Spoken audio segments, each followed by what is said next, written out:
जय Hind. Future of develop आप सभी का स्वागत है। इस वीडियो में बात करेंगे हम लोग यामिनी इन्वेस्टमेंट लिमिटेड कंपनी के बारे में। यामिनी इन्वेस्टमेंट के बारे में काफी दिनों से कोई चर्चा नहीं हुई थी, तो इसलिए और बहुत से लोगों की क्वेरी भी आ रही थी इस स्टॉक को वीडियो लेकर आने के लिए। तो आज की इस वीडियो में हम लोग यामिनी इन्वेस्टमेंट को कंप्लीट समझने वाले हैं।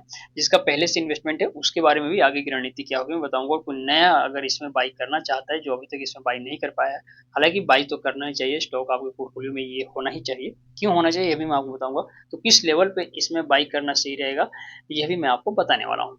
यहाँ पे आप देखेंगे तो समझ में आएगा कि इस स्टॉक में और जो शेयर का प्राइस है इसमें तेजी का दौर शुरू हो गया। तेजी का दौर आना ही था क्योंकि कंपनी जो काम करती है इस काम की डिमांड इतनी है कि इसके बदौलत इस कंपनी के जो शेयर प्राइस है वो ऊपर जाएगा ही जाएगा। काम समझ लेते हैं। देखिए एनबीएफसी कंपनी तो ये है ही, लेकिन एनबीएफसी कंपनी के अलावा देखेंगे तो ये कंपनी आपको मार्केट में इन्वेस्टमेंट करती हुई नजर आएगी। अब सामान्यतः जो एनबीएफसी कंपनियां होती है वो सिर्फ और सिर्फ जो स्टार्टअप होते हैं, जो नए या मध्यम कैटेगरी के उत्सुक होते हैं उनको लोन देने का काम करती है। लेकिन यहाँ पे देखेंगे तो ये एनबीएफसी होने के अलावा कंपनी आपको फाइनेंशियल मार्केट में इन्वेस्टमेंट करते हुए भी नजर आ जाएगी। तो ये जो काम है इन्वेस्टमेंट का ये कुछ अलग काम हुआ, तो जाहिर सी बात है जो कंपनी कुछ अलग काम करेगी उसके शेयर प्राइस की डिमांड हमेशा रहेगी। अब एक बात आप समझिए, अगर अभी आप इस मार्केट में अभी इस कंपनी के शेयर्स को बाय करने जाएंगे तो आपको ये शेयर्स नहीं मिलेगा। क्यों नहीं मिलेगा, इसके लिए आपको मैं लेके चलता हूँ बीएसई इंडिया की वेबसाइट पर, वहां पे आपको स्पष्ट समझ में आएगा। यहाँ पे देखिए अभी हम लोग आए हैं बीएस इंडिया की वेबसाइट पर और यहाँ पे यामिनी इन्वेस्टमेंट लिमिटेड को मैंने ओपन किया हुआ है। यहाँ पे देखने को मिलेगा आपको कि ये स्टॉक अभी एसएम स्टेज 2 में है। अब देखिए बहुत से लोग एसएम और जीएसएम जैसी कैटेगरी में जब देखते हैं कोई स्टॉक है तो उसको लेकर घबरा जाता है। हालांकि इससे घबराना नहीं चाहिए, ये एक प्रकार से अच्छी चीज होती है। क्योंकि क्या होता है जब कोई स्टॉक बहुत तेजी से ऊपर जा रहा हो या बहुत तेजी से प्राइस नीचे आ रहा हो तो सेबी जो है उसको जांच परख करने के लिए कहीं कुछ स्टॉक में मैनिपुलेशन तो नहीं चल रहा है यह जानने के लिए किसी भी कंपनी को, मतलब जिसमें बहुत तेजी से गिरावट या बहुत तेजी से इसमें चढ़ाव आ रहा हो तो उसको जांचने के लिए इससे भी ईएससी में जीएसएम से कैटेगरी में स्टॉक को डाल देती है।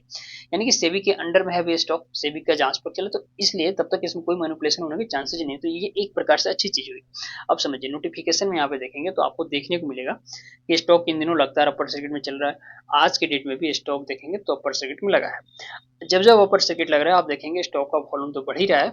कुछ दिनों के बाद यह भी देखने को मिलेगा कि एक नया 52 वीक का हाई आपको क्रिएट होते हुए दिखेगा जब जब अपर सर्किट लगेगा तब तक, क्योंकि स्टॉक चल दिया है तो बीच में रुकने वाला है नहीं।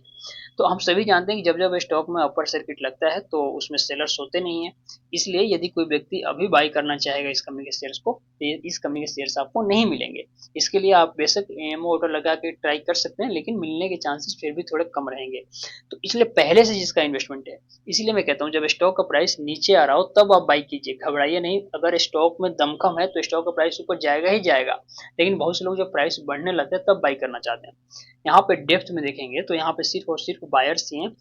30 लाख के आसपास इस स्टॉक में वॉल्यूम और 30 लाख शेयर्स मतलब बाई करने के लिए मार्केट में भी ऑर्डर लगे हुए हैं।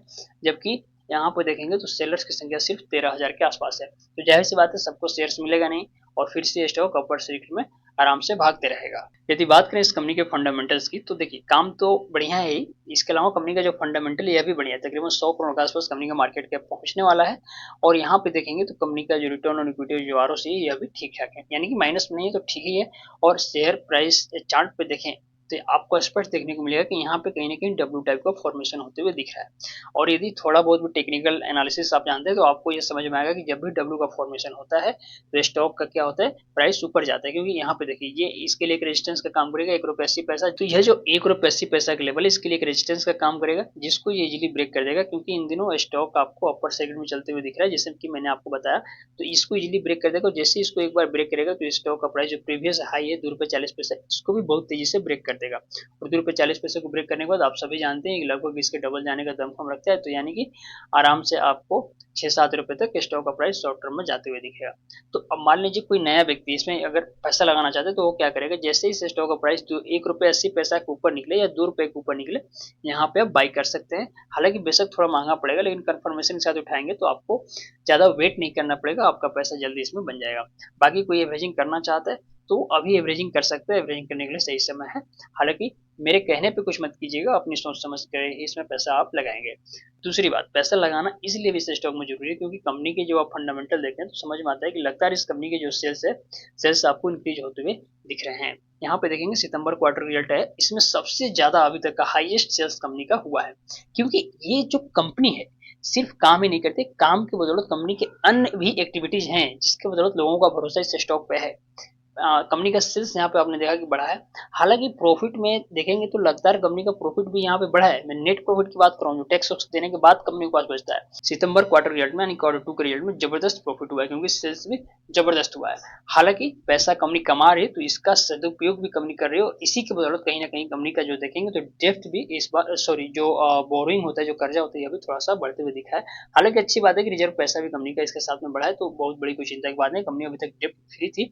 हालांकि जब कंपनी एक्सपेंड करती है, अपने बिजनेस को बढ़ाती है, तो जाहिर सी बात है पैसों की जरूरत होती है, उसके लिए कंपनी कर्ज लेती है, और कर्ज ले ही है तो इसको जल्दी चुका भी देगी, क्योंकि कंपनी को प्रॉफिट हो रहा है, तो इससे निगेटिव नहीं होना है।